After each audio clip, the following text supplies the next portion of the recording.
പറയരുത്. അറിഞ്ഞില്ലെങ്കിൽ കേട്ടു. അത് വിൽക്കുന്നു.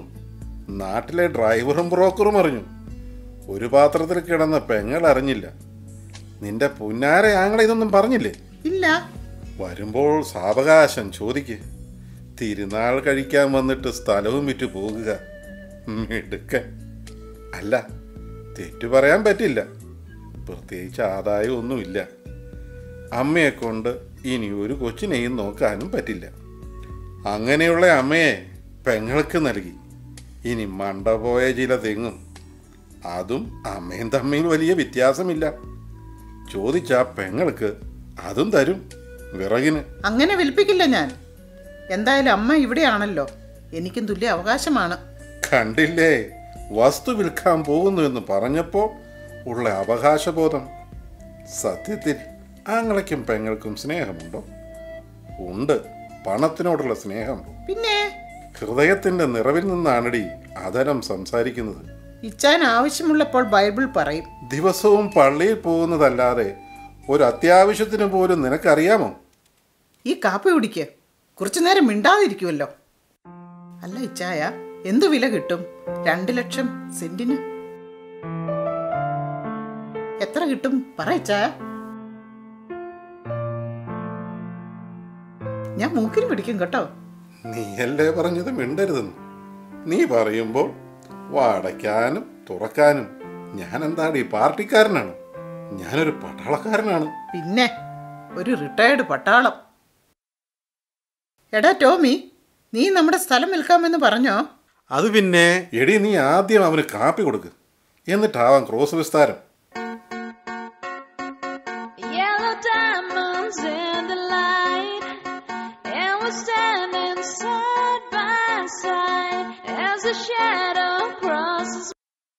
ഹലോ ഹലോ, ടോമി ചേട്ടനല്ലേ?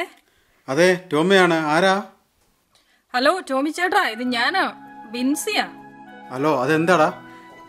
അതെ ടോമി ചേട്ടാ, നമ്മുടെ അസോസിയേഷന്റെ പരിപാടി പാളി. എന്താ? നമ്മുടെ ഓപ്പോസിറ്റ് ടീം പാര വെച്ചു. ഇത് നമ്മളെ ഭീകരവാദികളായി ചിത്രീകരിച്ചു. പള്ളിയുടെ ഹാളിൽ നിന്നും പാകിസ്ഥാനി കമ്മ്യൂണിറ്റി സെന്ററിലേക്ക് മാറ്റി. അത് കൊള്ളാം. അങ്ങനെയെങ്കിലും ഇന്ത്യ പാക് സമാധാന ചർച്ച നടക്കട്ടെ. ഡേറ്റിന് മാറ്റമില്ലല്ലോ? ഇല്ല. ഞാനിപ്പോൾ അല്പം തിരക്കില്ല. ഞാൻ അങ്ങോട്ട് തിരിച്ചു വിളിക്കാം. അത് പിന്നെ എന്താ കുഞ്ഞളിയ ഒരു ശൃംഗാരം? അല്ല, പള്ളിയിൽ പോയിട്ട് എന്തായി? തിരുനാളിന് 4 ലക്ഷത്തിൻ്റെ ചെക്ക് കൊടുത്തു. അപ്പോൾ പിന്നെ അടുത്ത പ്രശ്നം ഫുഡ് കമ്മിറ്റിയിൽ. നന്മീൻ വേണോ കരിമീൻ വേണോ എന്ന് അച്ഛൻ അവസാനം ഇടപെട്ടു. നന്മീൻ കറിയും കരിമീൻ വറുത്തതും പ്രശ്നം തീർത്തായിരിക്കും. അളിയന് ഇതെങ്ങനെ മനസ്സിലായി? എടാ, കാള വാല് പൊക്കുമ്പോഴേ കാര്യം അറിയാമല്ലേ. വിദേശത്തുള്ളവനെ ഊറ്റാനല്ലേ അവർ ഇരിക്കുന്നത്. അതോടെ പ്രശ്നം തീർത്തു അല്ലേ? ഇനി കൊടി കയറിയാൽ മതിയല്ലേ? തീർന്നില്ല. ഇനി എന്താ പ്രശ്നം? തിരുനാൾ കൊടി ഉയർത്താൻ പിതാവിനെ കൊണ്ടുവരണം. ആ കൂട്ടത്തിൽ അൽഫോൻസാമ്മയുടെ രൂപവും വെഞ്ചരിക്കാം. അത് നീ ഏറ്റിട്ടില്ലല്ലോ.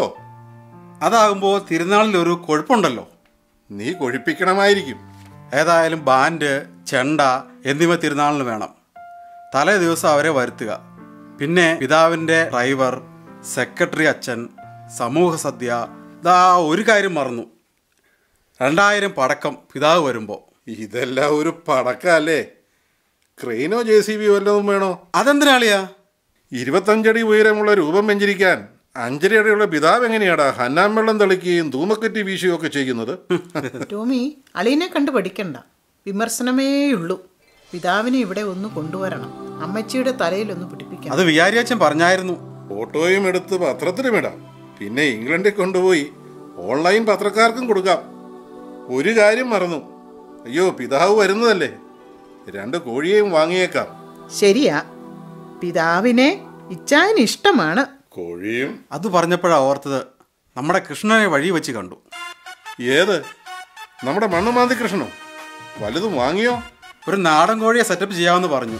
150 എൻ്റെ കയ്യിൽ നിന്ന് വാങ്ങി. അത് കലക്കി. പെങ്ങളെ 50 പറ്റിച്ചു. ഇപ്പോൾ ആങ്ങളെയും. അവൻ 1/2 കുപ്പിക്ക് രാവിലെ ഒപ്പിച്ചു. ഇനി അവൻ്റെ പൊടി കാണില്ല. എന്നാലും ടോമി, റോസിക്കൊരു സംശയം. സ്ഥലം വിൽക്കുകയാണോന്ന്. അത് പിന്നെ ജാൻസിക്ക് ഇവിടെ ഇഷ്ടമില്ല. എറണാകുളത്ത് ഫ്ലാറ്റ് വാങ്ങിക്കാമെന്ന് കരുതി. ഫ്ലാറ്റ് വാങ്ങാൻ കാശ് കൊടുത്തവർ പലരും ഫ്ലാറ്റായി.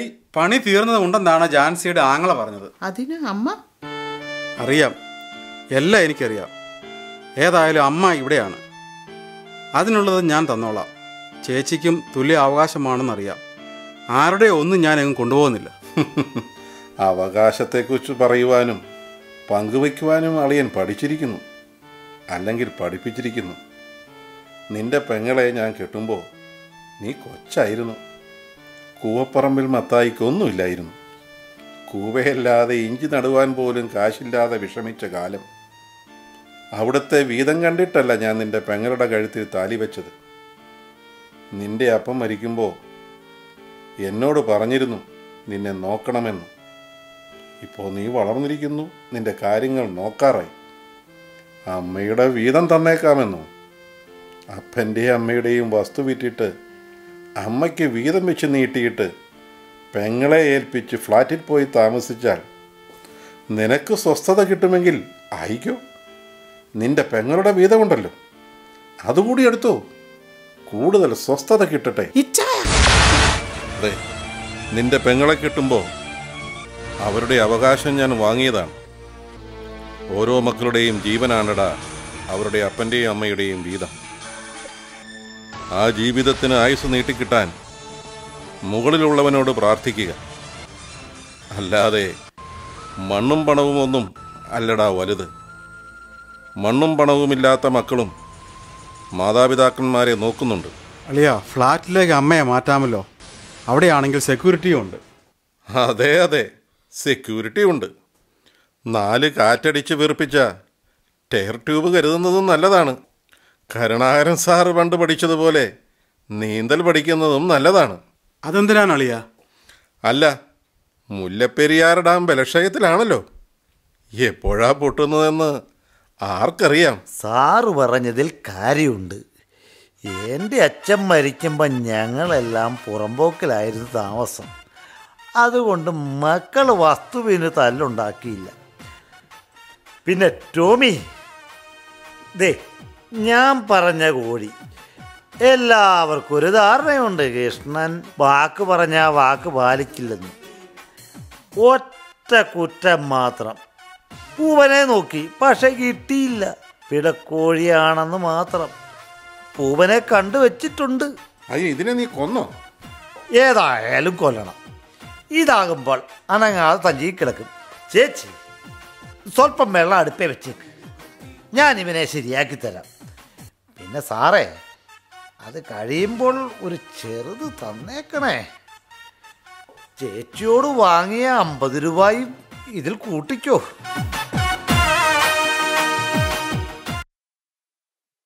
സാറേ, എൻ്റെ കെട്ടിയൻ ഇങ്ങോട്ടെങ്ങാനും വന്നോ? എന്താ ലക്ഷ്മി കാര്യം? ഇങ്ങ് വരട്ടെ, അങ്ങനെ ഇന്ന് ഞാൻ ശരിയാക്കും. എന്തു പറ്റി നിനക്ക്? ഞാനൊന്ന് കണ്ടിട്ട് വരട്ടെ. ചേച്ചിയെ, കോഴിയെ പിടിച്ചോ, ഞാൻ പോകുന്നേ. എന്തു പറ്റി നിങ്ങൾക്ക്? എന്ത് പറയാനാ എൻ്റെ സാറേ, ഈ മനുഷ്യനെ കൊണ്ട് ഞാൻ തോറ്റു. വീട്ടിലോ ഒന്നും തരില്ല. എൻ്റെ കണ്ണൊന്ന് തെറ്റിയ നേരത്ത് ഞാൻ അടക്കി വെച്ചിരുന്ന കോഴിയേയും പിടിച്ചോണ്ടിങ്ങ പോന്നു. എന്റെ ദൈവമേ, പൊരുന്ന കോഴിയും കൊണ്ടായിരുന്നോ വന്നത്? മടുത്ത് ചേച്ചി, ഞാനും മക്കളും ഇനി വല്ല ആത്മഹത്യയും ചെയ്യും. സാറിനറിയാമോ എത്ര വീട്ടിൽ പാത്രം കഴിയാണ് ഞാൻ ജീവിക്കുന്നത്? പെൺകൊച്ചിനാണ് പ്രായമായി, ഒളിക്യാമറയുള്ള കാലമല്ലേ. ഒരു കക്കൂസ് കെട്ടുവാനാണ് മാധവൻ സാറിനോട് കടം വാങ്ങിയ 1000 രൂപ ഈ മനുഷ്യൻ എടുത്തോണ്ട് പോയി. കള്ളിന് വില കൂടിയെന്നും പറഞ്ഞ് എന്നെ മക്കളെ എന്നും ചീത്തവിളിയോട് ചീത്തവിളി. അതും ഒക്കെ സഹിക്കാം. എന്റെ സാറേ, മുറിക്കൊരു വാതില്, അതാണ് വേണ്ടത്. ഒരു കക്കൂസും, അത്രേ ഞങ്ങൾക്ക് ആകെ ആഗ്രഹമുള്ളൂ. പെൺമക്കൾ പ്രായമായതിന്റെ വല്ല ചിന്തയും ഈ മനുഷ്യനുണ്ടോ? പേരുദോഷം വന്നാൽ പിന്നെ പറയണോ? ദേ, ഈ താലി ഇല്ലായിരുന്നെങ്കിൽ പണ്ടേ ഞാൻ വല്ല കടുങ്കയും ചെയ്തേനെ.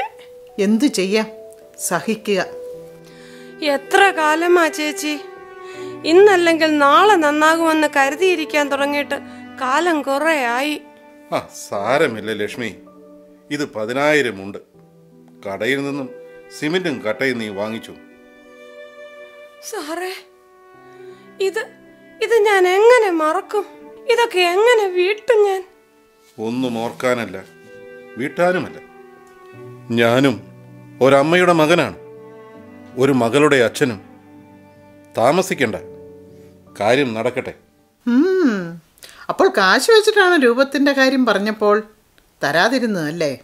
പെൺമക്കളുടെ മാനം കാക്കുവാൻ കഷ്ടപ്പെടുന്ന അമ്മമാരും പെങ്ങന്മാരും, അതുപോലെ ഒരു താലിക്ക് പൊന്നു വാങ്ങാൻ കാശില്ലാതെ വിഷമിക്കുന്ന അപ്പനമ്മമാരുമുള്ള ഈ നാട്ടിൽ കോടികൾ മുടക്കി പള്ളിയും ലക്ഷങ്ങൾ മുടക്കി തിരുനാളും രൂപങ്ങളും ഉണ്ടാക്കുന്നതല്ല വിശ്വാസം.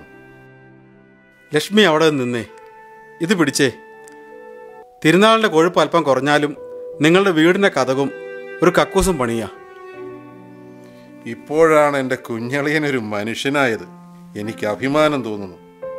ഇപ്പോഴാണ് അളിയ പെരുന്നാൾ തിരുനാളായത്.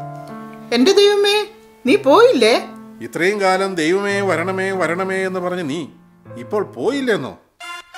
ഞാനിത് എത്ര കണ്ടതാ. സാറിനോട് ഒരെണ്ണം ഒഴിച്ചു വെച്ചേക്കാൻ പറഞ്ഞിട്ട് ഞാൻ പോകുമോ? ഞാൻ ആ ചാണകക്കുഴിയിൽ ഇരിക്കുകയായിരുന്നു.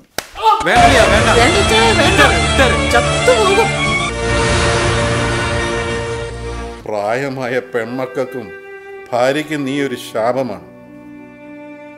അതെ സാറേ, ഞാനൊരു ശാപമാണ്. സാറിനറിയാമോ, എൻ്റെ അച്ഛനാണ് ആദ്യം കൈവിരൽ തൊട്ടിരിച്ചു തന്നത്. നല്ല വരശുള്ള കയ്യ. ഇന്ന് അതില്ലാതെ വയ്യേ. പലരുടെയും ഞാൻ വാങ്ങിയിട്ടുണ്ട്. പക്ഷെ ക്യാപ്റ്റൻ സാറിൻ്റെ ടച്ചിങ് പോലെ ഒന്നും കിട്ടിയിട്ടില്ല. ക്യാപ്റ്റൻ സാറിൻ്റെ ഇതാണെങ്കിൽ മേജറിൻ്റെ എന്തായിരിക്കും? പരമശിവനേ. കൃഷ്ണനെ നമുക്കൊരു ധ്യാനത്തിന് വിടാം അല്ലേ ചായ? ഒരു ധ്യാനത്തിനുമില്ല. ഇവിടെ 1 മാസം അവൻ നിൽക്കട്ടെ. ചേച്ചിയേ, എങ്കിൽ പിന്നെ കോടാലി എടുത്തോ, വിറക് കീറിയേക്കാം. കൃഷ്ണ, അങ്ങനെയാണെങ്കിൽ ഒരു സ്മോൾ എടുക്കട്ടെ. നോ, നിർത്തിയവനെ നിർബന്ധിക്കരുത്. Yes yes, not the point. നിർത്തിയവരെ നിർബന്ധിക്കരുത്.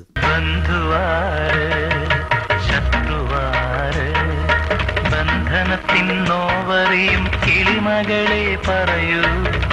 അരങ്ങത്ത് ബന്ധുക്കൾ,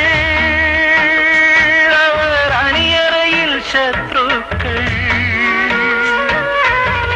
അരങ്ങത്ത് ബന്ധുക്കൾ, അവർ അണിയറയിൽ ശത്രുക്കൾ. ബന്ധുവാര് ശത്രുവാര്? മനസ്സിൻ കണ്ണാടി മുഖമെന്നു പഴമൊഴി, മനസ്സിനെ മറയ്ക്കുന്നു മുഖമെന്നു പുതു.